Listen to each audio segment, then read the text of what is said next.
Hello students, આપણે module 4 receivables management topic ઉપર કામ કરવાનું છે. Receivables management actually working capital મેનેજમેન્ટનો એક સબ પોઈન્ટ છે. તો આપણે 1 મિનિટ ખાલી વર્કિંગ કેપિટલ સમજી લઈએ. થોડું આપણે રિવર્સ ચાલીએ છીએ. પહેલાં આપણે વર્કિંગ કેપિટલના કમ્પોનન્ટ્સ ભણીએ છીએ અને પછી વર્કિંગ કેપિટલ ભણશું. એટલે તમે પહેલાં ખાલી સમજી લો વર્કિંગ કેપિટલનો concept. So working capital is equal to current assets minus current liabilities. આ એક જનરલ ફોર્મ્યુલા છે. અત્યારે આપણે ખાલી એટલું જ અન્ડરસ્ટેન્ડિંગ રાખવાનું છે કે કોઈ પણ કંપની છે એના કરંટ એસેટ્સ જે હશે એ કરંટ એસેટ્સની જે કંઈ પણ વેલ્યુ હશે એમાંથી એની જેટલી પણ કરંટ લાયબિલિટી એટલે શોર્ટ ટર્મમાં કંપનીને જે પેમેન્ટ્સ કરવાના છે એ બધી તમે સબટ્રેક્ટ કરી નાખો અને પછી જે કંપની પાસે બેલેન્સ વધે એને કહેવાય વર્કિંગ કેપિટલ. તો વર્કિંગ કેપિટલ અને પર્ટિક્યુલરલી આ ચેપ્ટરને સમજવા માટે કરંટ એસેટ્સ મેં હાઇલાઇટ કર્યા છે. તો કોઈ પણ કંપનીના current assets, major current assets કયા હોય તો સૌથી પહેલું આપણા મગજમાં કરંટ એસેટ્સ હોય તો કેશ બેલેન્સ અને બેંક બેલેન્સ આવે, રાઈટ. એ સિવાય બીજા બે કેટેગરીઝ છે, ડેટર્સ અને બિલ્સ રિસીવેબલ્સ.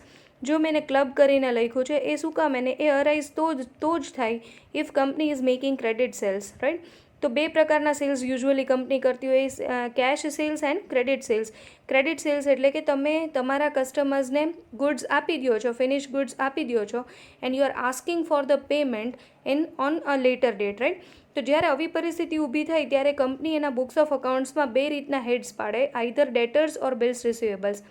ડેટર્સ ક્યારે બને? જ્યારે તમે એને આવી રીતના સેલ્સ કરી દીધું છે અને તમે એને કોઈ ક્રેડિટ આપી દીધી છે પીરિયડ કે 15 દિવસ પછી 30 દિવસ પછી તમે પેમેન્ટ કરો તો you will put under the head of debtors. અને બિલ્સ રિસીવેબલ્સ એટલે કે તમે એમની પાસેથી કોઈ એક બિલ સાઇન કરાવી લ્યો છો કે જેમાં that person is promising you to pay the amount after a given period of time. Ultimately મતલબ બંનેનો સેમ જ છે. શું?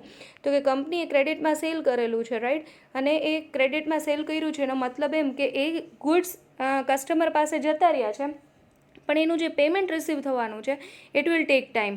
અને એના માટે એટલા સમય માટે જેટલો એને ક્રેડિટ આપેલો છે પીરિયડ, એટલા સમય માટે કંપનીનું જે કેપિટલ રોકાશે એ કેપિટલ કહેવાય વર્કિંગ કેપિટલ, રાઈટ.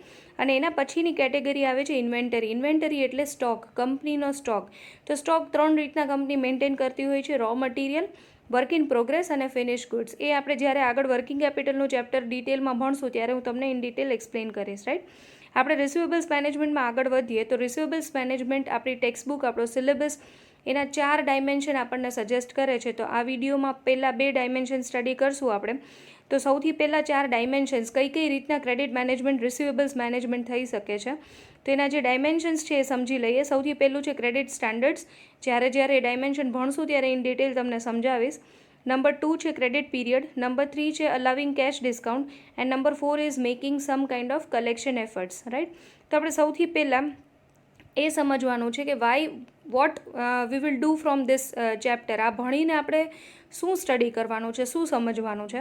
તો એક વસ્તુ સમજી લ્યો કે આ રિસીવેબલ્સ મેનેજમેન્ટ છે એના 4 ડાયમેન્શન્સ છે.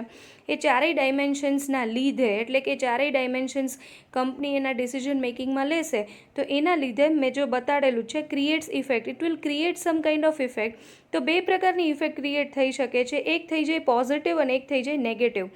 ના what do you mean by positive and what do you mean by negative? Positive effect એને કહેવાય કે જે તમારી ઇન્કમ અથવા કેશ ફ્લોમાં એડ કરશે. એ ઇફેક્ટના લીધે તમારું કેશ ફ્લો એડ થશે. હવે આ કઈ રીતના સમજવાનું? ફોર એક્ઝામ્પલ, આ ઉપરના 4 ડાયમેન્શન્સ છે એ 4 ડાયમેન્શન્સમાંથી તમને સૌથી સિમ્પલ સમજાતું હશે સ્ટ્રેઇટ અવે નામ ઉપરથી છે કેશ ડિસ્કાઉન્ટ. એનો મતલબ એમ કે ક્યાંય પણ આપણને જો કેશ ડિસ્કાઉન્ટ મળતું હોય તો આપણને તરત જ એવું ટેમ્પટેશન થાય કે આપણે તરત જ એ વસ્તુ ખરીદી લઈએ. Why? Because the company is offering us the discount, right. તો આના લીધે શું થયું? તો કે company is targeting to increasing the sales, right. તો આને કહેવાય પોઝિટિવ ઇફેક્ટ. શું? તો કે કંપની ડિસ્કાઉન્ટ ઓફર કર્યું તો એનું સેલ્સમાં એને ડ્રાસ્ટિક ચેન્જ, ઇન્ક્રીઝ જોવા મળ્યો. So that is a kind of positive effect. અને નેગેટિવ ઇફેક્ટ એટલે શું? કેશ ડિસ્કાઉન્ટ આપ્યું, રાઈટ. જે વસ્તુ 100 રૂપીઝમાં કંપની સેલ કરતા હતા, if they are offering you 5% discount તો એ 5 રૂપીઝ તમારી પાસેથી ઓછા ચાર્જ કરશે, તમને 95માં સેલ કરશે. તો એ 5 રૂપીઝ શું છે? કંપનીનો ડિસ્કાઉન્ટનો એક્સપેન્સ છે. That is kind of a negative effect on the cash flow which will reduce the profit, or it will add to the loss if company is making loss, or it will add to the expenses of the company, right. તો આપણે દરેક ડાયમેન્શનને આ રીતના સમજવાનું છે. which of the things will create positive effect and which of the things will create the negative effect. અને ultimately કંપનીના હાથ ઉપર પૈસા વધે છે કે નહીં. જો પૈસા વધે છે એ જ વસ્તુ છે, જો ફોલોઈંગ આપણે એ જ જોવાનું છે, decision making. If residual income, જો રેસિડ્યુઅલ ઇન્કમને અંડરલાઇન કર્યું છે, residual income means remaining income after subtracting each and everything. If residual income is positive, go with the relaxation or contraction of the receivable management dimension. હવે જો બે aspect છે, બે કોઈનની બે સાઈડ છે, રિલેક્સેશન અને કોન્ટ્રેક્શન. રિલેક્સેશન એટલે relax કરવું. કેશ ડિસ્કાઉન્ટ છે તેમાં તમે રિલેક્સેશન કરો, એનો મતલબ શું કે પહેલાં તમે 5% ડિસ્કાઉન્ટ આપતા હતા, હવે તમે 8% આપો છો. That is relaxation. અને કોન્ટ્રેક્શન એટલે શું, એનું એક્ઝેક્ટલી ઓપોઝિટ. એટલે કે પ્રિવિયસલી આપણે 5% કેશ ડિસ્કાઉન્ટ ઓફર કરતા હતા, નાઉ વી આર ઓફરિંગ ઓનલી 3%. તો આને કહેવાય એની ઓફ ધ ડાયમેન્શનને આઈધર તમે કોન્ટ્રાક્ટ કરશો, સબટ્રેક્ટ ઓછું કરશો, અને રિલેક્સ કરશો. રિલેક્સ એટલે એક્સટેન્ડ કરશો, એક્સ્ટ્રા કરશો, રાઈટ. તો આવી રીતના જોવાનું છે, ક્વેશ્ચન ઉપરથી મેકઆઉટ કરવાનું છે આપણે કે કંપની શું કઈ ડિરેક્શનમાં જાય છે, રિલેક્સેશનમાં જાય છે કે કોન્ટ્રેક્શનમાં. અને એમાં આપણને જે પણ વેરિયેબલ્સ આપ્યા છે, વેરિયેબલ્સની વર્કિંગ આપણે કરશું અને વર્કિંગ ઉપરથી ચેક કરશું, કેલ્ક્યુલેટ કરશું રેસિડ્યુઅલ ઇન્કમ, અને એ જોશું કે રેસિડ્યુઅલ ઇન્કમ આપણી પોઝિટિવ છે કે નેગેટિવ છે. So if it is positive, will go with the decision. If it is negative, તો we will remove the decision, right. હવે એ સમજી લીધા પછી આપણે ડિરેક્ટલી જઈએ છીએ statement and formula to determine residual income. એટલે કે કેવી રીતે, તો કે ડાયમેન્શન વાઇઝ આપણે દરેક વખતે એક સ્ટેટમેન્ટ બનાવશું અને એક ફોર્મ્યુલા જોશું રેસિડ્યુઅલ ઇન્કમ વર્કઆઉટ કરવા માટે, રાઈટ. તો આપણે ડાયમેન્શન વાઇઝ જ ભણતા જઈએ. તો સૌથી પહેલું ડાયમેન્શન આપણે જોઈ લીધું ક્રેડિટ સ્ટાન્ડર્ડ્સ, રાઈટ. પહેલાં એ સમજીએ વોટ ઇઝ ક્રેડિટ સ્ટાન્ડર્ડ્સ. તો credit standards refers to the categories of the customers according to their credit rating. હવે આનો મતલબ શું થાય, તો કે કંપનીના પાસે 100 કસ્ટમર્સ છે, રાઈટ, 100 કસ્ટમર છે.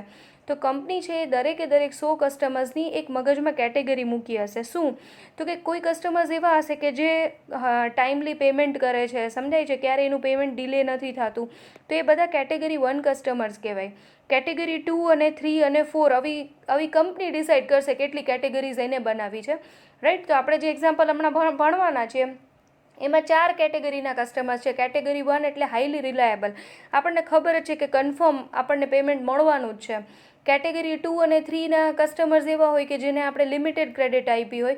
લિમિટેડ એટલે કે આપણે એને 40 ડેઝ 45 ડેઝની ક્રેડિટ આપી હોય અને પછી આપણે એને યાદ કરાવશું કે યુ હેવ ટુ પે. અને કેટેગરી 4 એટલે લાસ્ટ કેટેગરીના કસ્ટમર્સ એવા હશે કે જેને આપણે ઓળખતા નથી, આપણને એનું ક્રેડિટ વર્ધીનેસ ખબર નથી, તો આપણે એને ₹1 ક્રેડિટ સેલ નહીં કરીએ અને 100% એની સાથે કેવું ડીલિંગ કરશું, કેશમાં ડીલિંગ કરશું, રાઈટ. તો આવી રીતના આ જે કેટેગરાઇઝેશન ઓફ કસ્ટમર્સ છે એને કહેવાય ક્રેડિટ સ્ટાન્ડર્ડ્સ, રાઈટ. હવે એને સમજવા માટે આ ક્રેડિટ સ્ટાન્ડર્ડ્સની પોલિસી ને કઈ રીતના સમજવાનું, તો કે કંપની બે રીતના કરી શકે. આઈધર એ ક્રેડિટ સ્ટાન્ડર્ડ્સ એક્ઝિસ્ટિંગ છે એને રિલેક્સ કરે ઓર કોન્ટ્રાક્ટ કરે. રિલેક્સ કરે એટલે શું, તો કે જેને બિલકુલ ક્રેડિટ નહોતા આપતા, 100% કેશથી વહીવટ કરતા હતા, એને ક્રેડિટ આપવા માંડે. જેને લિમિટેડ ક્રેડિટ આપતા હતા એને અનલિમિટેડ ક્રેડિટ. અનલિમિટેડ એટલે એને જ્યારે પૈસા દેવા હોય ત્યારે દે, રાઈટ. તો એને અનલિમિટેડ ક્રેડિટ કહેવાય. તો આને કહેવાય રિલેક્સેશન ઓફ ધ પોલિસી. અને કોન્ટ્રાક્શન એટલે શું, કોન્ટ્રાક્શન એટલે કે જેને અનલિમિટેડ તમે ક્રેડિટ આપતા હતા કે ભાઈ તમારે જ્યારે પૈસા પે કરવા હોય ત્યારે કરજો, એની બદલે તમે એને લિમિટેડ ક્રેડિટ આપો છો, બરાબર છે. લિમિટેડ છે એને તમે કેશમાં કન્વર્ટ કરો છો, તો આને કહેવાય contraction of the policy, right. તો again it depends upon the question. પણ યુઝ્યુઅલી આપણે જે રિસીવેબલ્સ મેનેજમેન્ટ ભણીએ છીએ, આપણો જે કન્સર્ન છે શું છે, કંપનીનો કન્સર્ન ઓલવેઝ એ જ હોય કે એને પ્રોફિટ ઇન્ક્રીઝ કરવું છે, એને પહેલાં પોતાનો કેશ ફ્લો ઇન્ક્રીઝ કરવો છે. તો હંમેશા આવી પરિસ્થિતિમાં એ રિલેક્સેશનમાં જ જશે, કારણ કે ultimately company is targeting to increase the sales. તો એમાં એને આ સિચ્યુએશનમાં ક્રેડિટ સ્ટાન્ડર્ડ્સ રિલેક્સ કરવા પડશે, રાઈટ. હવે એ પોઈન્ટ ઓફ વ્યૂથી ફોર્મ્યુલા છે, please have a look. RI is equal two બરાબર જે મેં વેરિયેબલ્સ લખ્યા છે, પ્લીઝ તમારી નોટ્સમાં તમે લખતા જાજો. RI ઇઝ ઇક્વલ ટુ, પછી આપણે સ્ક્વેર બ્રેકેટ કરી છે, પછી છે ડેલ્ટા, ટ્રાયેંગલ કર્યું છે, delta S into bracket 1 - V, bracket complete થાય છે, પછી માઇનસ સબટ્રેક્શનની સાઇન છે, પછી ફરીથી ડેલ્ટા S છે, મલ્ટીપ્લાઇડ બાય BN છે, BN, B અને N બંને સ્મોલ છે. બધા વેરિયેબલ સમજાવું છું, પહેલાં ખાલી આ ટર્મ્સ સમજી લો. સ્ક્વેર બ્રેકેટ કમ્પ્લીટ થાય છે અને પછી સ્મોલ બ્રેકેટમાં ફરીથી 1 - સ્મોલ t છે અને પછી બ્રેકેટ કમ્પ્લીટ કરીને માઇનસ કે ઇન્ટુ ડેલ્ટા આઈ, અગેન ડેલ્ટા છે અને આઈ કેપિટલ છે. હવે 1 by 1 જોઈ લઈએ. Where R I is equal to residual income, જે આપણે વર્કઆઉટ કરવાનું છે.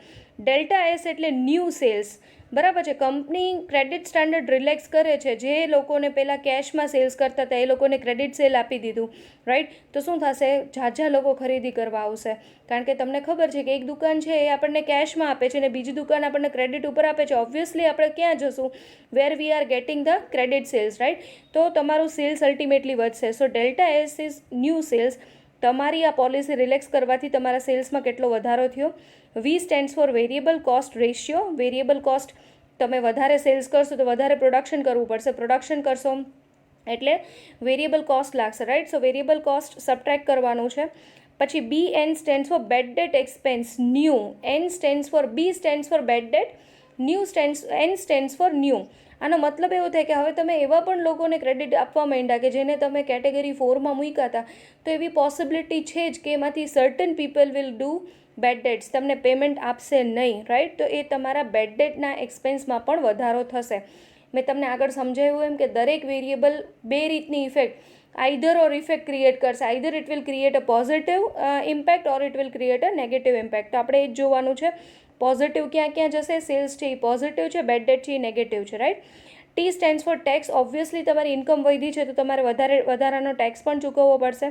કે stands for cost of capital અને delta I stands for increase in investment in receivable. આ ટર્મ બરાબર સમજવાનો છે. કે ઇન્ટુ ડેલ્ટા આઈ. પહેલાં ડેલ્ટા આઈ સમજી લો, એ છે ઇન્ક્રીઝ ઇન રિસીવેબલ્સ ઇન્વેસ્ટમેન્ટ. આનો મતલબ એવો થાય કે તમે પહેલાં લિમિટેડ લોકોને જ ક્રેડિટ સેલ્સ કરતા હતા, હવે તમે બધા લોકોને ક્રેડિટ સેલ્સ કરો છો.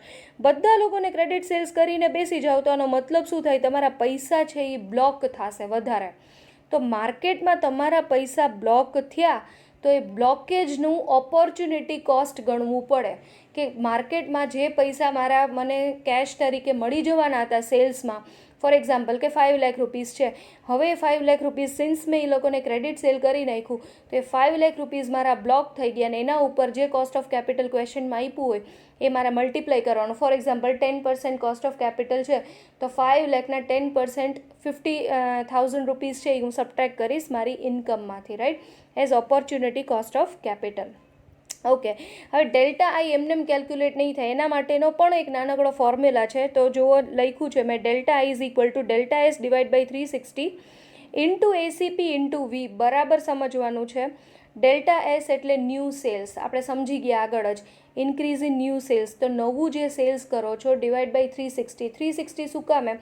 તો કે આપણી જે ટેક્સ્ટબુક છે આપણને પ્રિસ્ક્રાઇબ કરે છે કે we are assuming that in a year there are 360 days, right. તો તમે એ આખા વાર્ષિક સેલ્સને પહેલાં પર ડે, એક દિવસનું સેલ્સ કેટલું એમાં કન્વર્ટ કરો છો, એટલે ટોટલ સેલ્સ ડિવાઈડ બાય 360 એટલે તમને પર ડે સેલ્સ મળશે.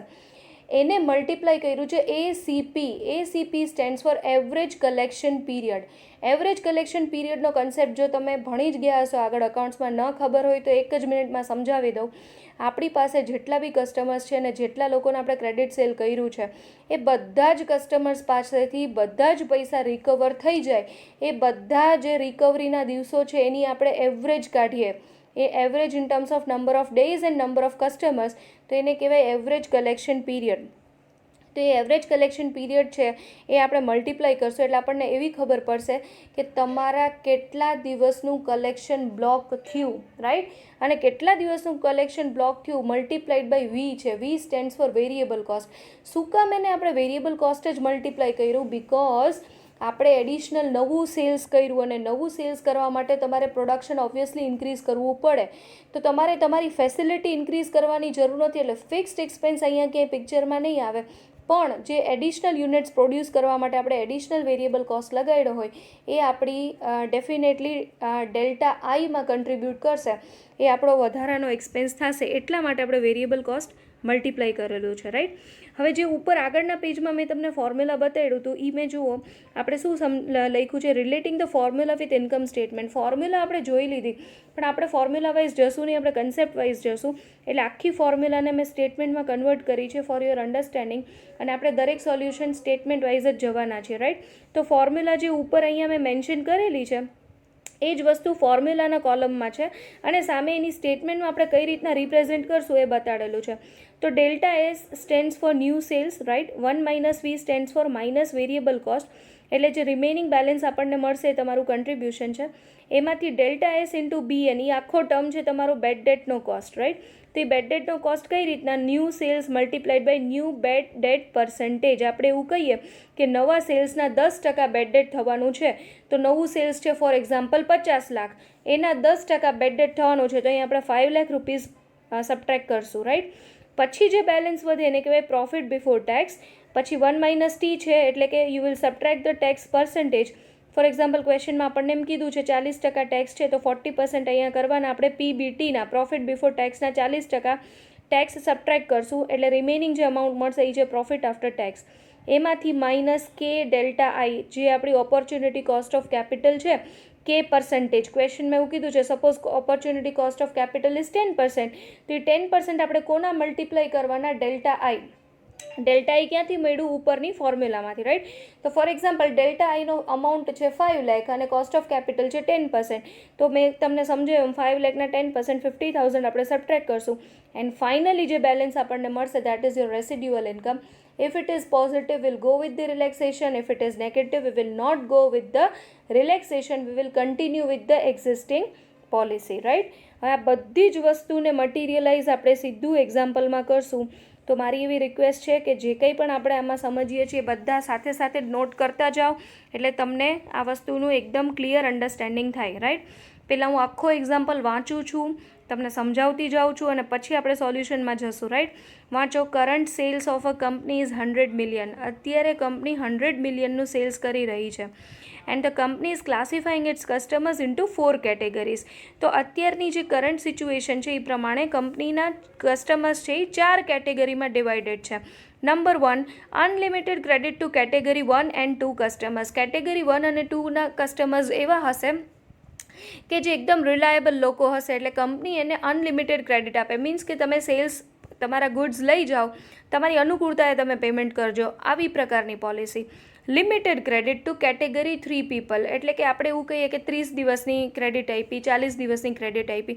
Means you are stipulating number of days કે આટલા દિવસમાં તમારે પેમેન્ટ પહોંચાડવાનું થશે. એવું આપણે કેટેગરી 3ના લોકો સાથે કરીએ છીએ.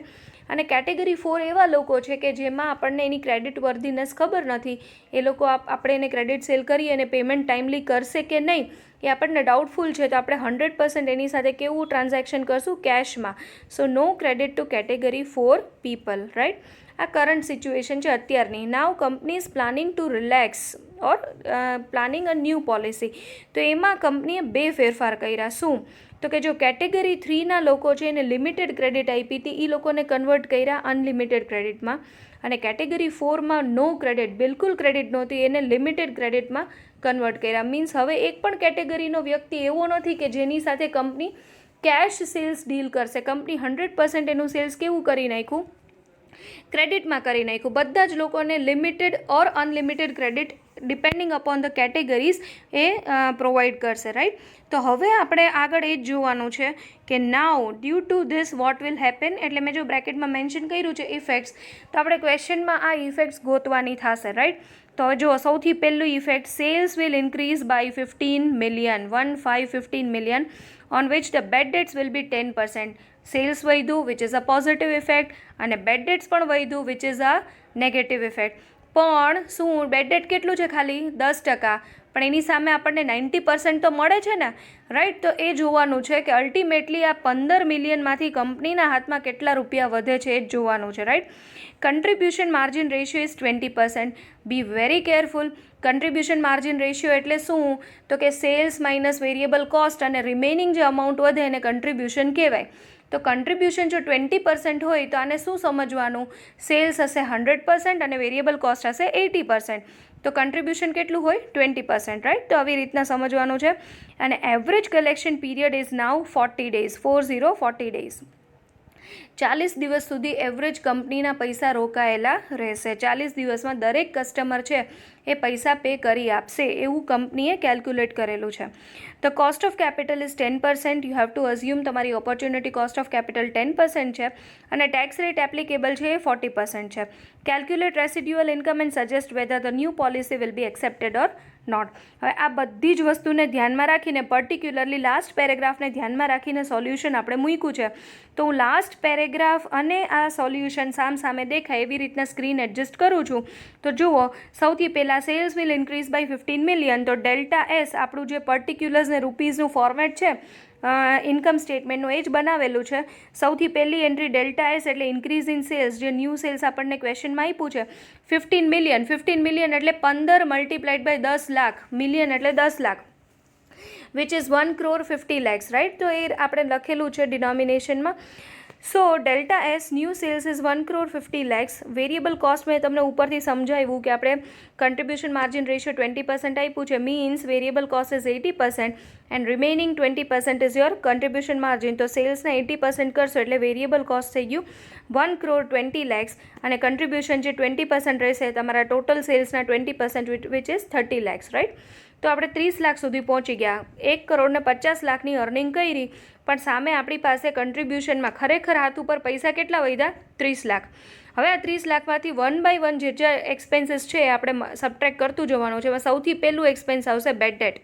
તો આપણે સમજ્યા કે બેડ ડેટ છે એમાં બેડ ડેટના કોસ્ટમાં કેટલું ઇન્ક્રીઝ થવાનું છે? તો કે 10%. તો નવું જે સેલ્સ છે એના 10% 15 લાખ રૂપિયા, રાઈટ. એ સબટ્રેક્ટ કરી નાખ્યા. 1 crore 50 lakhsના 10% which is 15 lakh rupees. Subtract કરશો એટલે profit before tax balance amount તમને 15 લાખની મળશે. એ પ્રોફિટ બિફોર ટેક્સમાંથી ટેક્સ સબટ્રેક્ટ કરો. ટેક્સના પર્સન્ટેજ 40 આપેલા છે ક્વેશ્ચનમાં. તો એના 40% તમે કરશો એટલે 6 લાખ રૂપીસ થશે. Remaining balance 9 lakh rupees profit after tax. અને પછી માઇનસ કે into delta I. Delta I is increase in receivables investment. એની વર્કિંગ નોટ નીચે કરેલી છે, પ્લીઝ અન્ડરસ્ટેન્ડ. નીચે વર્કિંગ ચેક કરો. ડેલ્ટા એસ ડિવાઇડ બાય 360 એટલે કે નવું સેલ્સ છે એને પર ડે સેલ્સમાં કન્વર્ટ કરો. એવરેજ કલેક્શન પીરિયડ 40 દિવસનું આપણું કલેક્શન પીરિયડ છે. 40 દિવસ સુધી પૈસા રોકાવાના છે અને એની સામે આપણું જે બ્લોકેજ છે, કેટલા પૈસા આપણા બ્લોક થવાના છે, જેટલો આપણે વેરિયેબલ કોસ્ટ આ નવા સેલ્સ નવા પ્રોડક્શન માટે કર્યો એટલો. તો એના 80% તમે કરશો તો ડેલ્ટા આઈ વર્કઆઉટ થશે 13,33,333 અને કોસ્ટ ઓફ કેપિટલના પર્સન્ટેજ ક્વેશ્ચનમાં 10% આપેલા છે.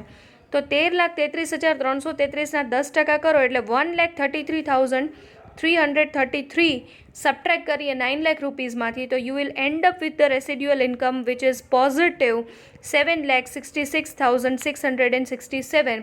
Since your answer is positive, company will go for the relaxation of the policy. તો કંપનીએ પોલિસી રિલેક્સ કરવી જોઈએ, બિકોઝ આટલું બધું કર્યા પછી, આટલા બધા એક્સપેન્સ કર્યા પછી steel company is ending up with positive cash flow of 7 lakh rupees, right. તો આવી રીતના આપણે ડિસિઝન લેવાનું છે, right. So this is your dimension 1. Now we are moving forward to dimension 2 which is credit period. So it refers to the length of the time the customers are allowed to pay for their purchases. It generally varies from 15 to 60 days.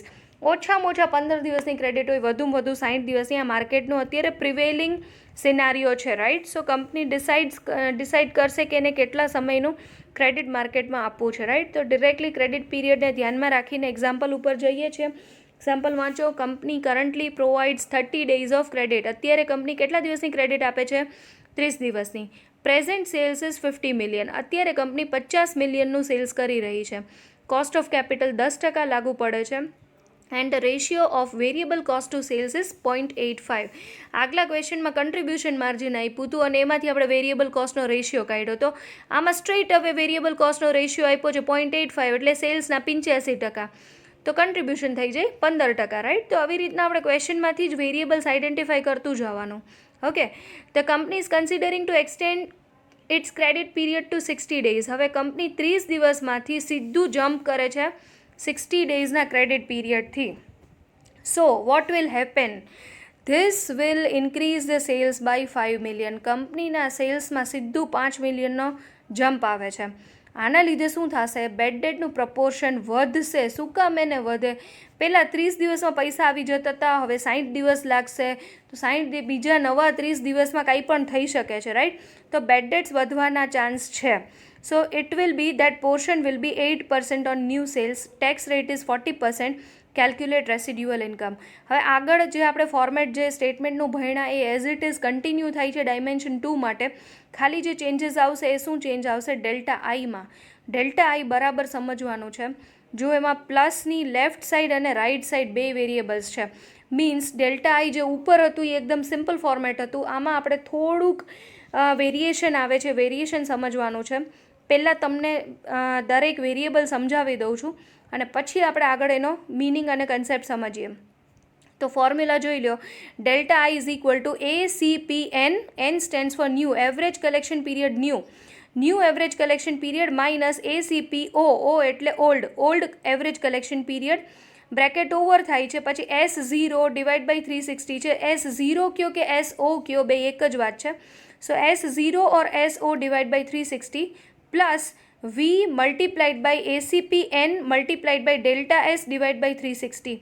અને બરાબર સમજો. પહેલાં પ્લસની ડાબી બાજુ સમજો. એમાં જો મેં તમને એરો કરીને સમજાવ્યું છે, revised ACP for existing customers.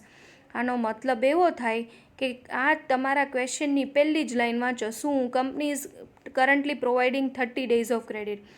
અત્યારના હાલના કસ્ટમર્સને 30 દિવસની ક્રેડિટ આપે છે અને આવા ક્રેડિટમાં એ 50 મિલિયનનું સેલ્સ કરે છે. તો 50 મિલિયનનું સેલ્સ કરે છે અને 30 દિવસની ક્રેડિટ આપે છે અને અચાનકથી નવી પોલિસી બનાવી નાખે છે કે હવે બધા કસ્ટમર્સને 60 દિવસની ક્રેડિટ. તો નવું સેલ્સ તો થયું 60 દિવસવાળું, પણ what about the existing customers? એ લોકો પણ એવું જ કહેશે કે તમે નવા કસ્ટમર્સને 60 ડેઝની ક્રેડિટ આપો છો, તમારી પોલિસી તમે 60 ડેઝની કરી નાખી, તો અમને પણ 60 ડેઝનું ક્રેડિટ અલાઉ કરો. તો આ જ વસ્તુ છે કે શું, તો કે કંપની અત્યાર સુધી 30 દિવસની તો વર્કિંગ કરતી જ હતી, ઓપોર્ચ્યુનિટી કોસ્ટ વર્કઆઉટ કરતી જ હતી, જે જૂના 30 દિવસ છે. પણ જે નવું પીરિયડ કંપની ઓફર કરે છે એના એક્ઝિસ્ટિંગ કસ્ટમરને એક્સટેન્ડેડ ક્રેડિટ આપે છે એક્ઝિસ્ટિંગ કસ્ટમરને, એનું એને બ્લોકેજ કેલ્ક્યુલેટ કરવું પડશે નવી પરિસ્થિતિમાં, રાઈટ? ચલો, આપણે એ જોતા હતા કે આપણે એક્ઝિસ્ટિંગ કસ્ટમર્સને પણ એડિશનલ ક્રેડિટ ઓફર કરવાની છે, ક્રેડિટ પીરિયડ. એટલા માટે આપણે મૂક્યું છે new average collection period minus old average collection period, અને એને આપણે મલ્ટીપ્લાય કર્યું છે એક્ઝિસ્ટિંગ સેલ્સને પર ડેમાં કન્વર્ટ કરીને, રાઈટ? અને પ્લસની રાઇટ સાઈડ શું છે, જે આપણે ઉપર વર્કિંગ કરી હતી એઝ ઇટ ઇઝ છે. Variable cost multiplied by new average collection period multiplied by new sales divided by 360. Divide by 360 કરવાનો એક જ કન્સેપ્ટ છે કે તમે સેલ્સ પર ડે કન્વર્ટ કર્યું છે, બસ, રાઈટ? હવે આ એક્ઝામ્પલમાં પહેલાં જ મેં વર્કિંગ નોટ એટલે આપેલી છે કે આપણને એક તો એ નવું છે અને બીજું થોડું ફોર્મ્યુલા સમજ્યા છે તો એક્ઝેક્ટલી એની નીચે વર્કિંગ હોય તો આપણને વધારે ક્લિયર થાય, રાઈટ? હવે પહેલાં પ્લસની ડાબી બાજુ જોઈ લે. શું 50 મિલિયનનું ઓલ્ડ સેલ્સ છે. જો 50 ઇન્ટુ મિલિયન એટલે 10 લાખ કર્યા છે. ઝીરોઝમાં ભૂલ ન પડે એટલા માટે. ડિવાઈડ બાય 360 એટલે પર ડે સેલ્સ તમે કન્વર્ટ કર્યું, રાઈટ? હવે એના મલ્ટિપ્લિકેશનમાં જુઓ શું છે, 60 માઇનસ 30. આ શું સમજાવે છે? જૂના કસ્ટમરને જે તમે 30 દિવસનું ઓલ્ડ એવરેજ કલેક્શન પીરિયડ આપ્યું તો હવે એને આપણે કેટલું ઓફર કરીએ છીએ? નવા 60 દિવસ. So new average collection period is 60 days. તો એ બેનો ડિફરન્સ થઈ ગયો 30 દિવસ. તો તમારું જે 50 મિલિયનનું જૂનું સેલ્સ છે એ એડિશનલ 30 દિવસ બ્લોક થવાનું છે, રાઈટ? અને એમાં આપણે એડ કરશું નવું સેલ્સ કે જે પૂરેપૂરા 60 દિવસ બ્લોક થવાનું છે, એટલે 50 લાખ, કારણ કે ન્યૂ સેલ્સ ઇઝ 5 મિલિયન. સો 50 લાખ એને પર ડે કન્વર્ટ કરો, ડિવાઈડ બાય 360 મલ્ટીપ્લાઇડ બાય 60, કારણ કે 60 દિવસ છે એટલા માટે. અને એમાં આપણો કંપનીનો નવો બ્લોકેજ શું આવશે? વેરિયેબલ કોસ્ટ જેટલો, રાઈટ? તો એને 0.85થી આપણે મલ્ટીપ્લાય કરશું. હવે આ ફાઇનલ તમે બંને વેરિયેબલ્સને એડ કરશો તો તમારી ડેલ્ટા આઈ બનશે 48,75,000 રૂપીસ, રાઈટ? તો આ ડેલ્ટા આઈનો ઉપયોગ આપણે ક્યાં કરશું? સ્ટેટમેન્ટમાં સૌથી છેલ્લે, કે ઇન્ટુ ડેલ્ટા આઈમાં. હવે ફટાફટ વેરિયેબલ્સ જોઈ લો. સૌથી પહેલાં calculation of residual income particulars rupees. તો સૌથી પહેલું વેરિયેબલ ઇન્ક્રીઝ ઇન સેલ્સ. નવું સેલ્સ આપણે કરવાના છીએ 50 lakh, 5 million minus variable cost. ક્વેશ્ચનમાં આપ્યું છે વેરિયેબલ કોસ્ટ રેશિયો 85%, 0.85. 50 લાખના 85% કરો એટલે 42,50,000 થશે. Balance amount is contribution which is 7,50,000, right. એમાંથી સબટ્રેક્ટ કરશું આપણે નવા બેડ ડેટ્સ જે આપણે ઇન્કર કર્યા એ. તો નવું બેડ ડેટ, નવું સેલ્સ છે આપણું 50 લાખ, એના 8%, ક્વેશ્ચનમાં આપ્યા છે 8%, તો 4 લાખ રૂપીસ તમારા બેડ ડેટનો ખર્ચો થશે. તો remaining amount is profit before tax which is 3,50,000 rupees.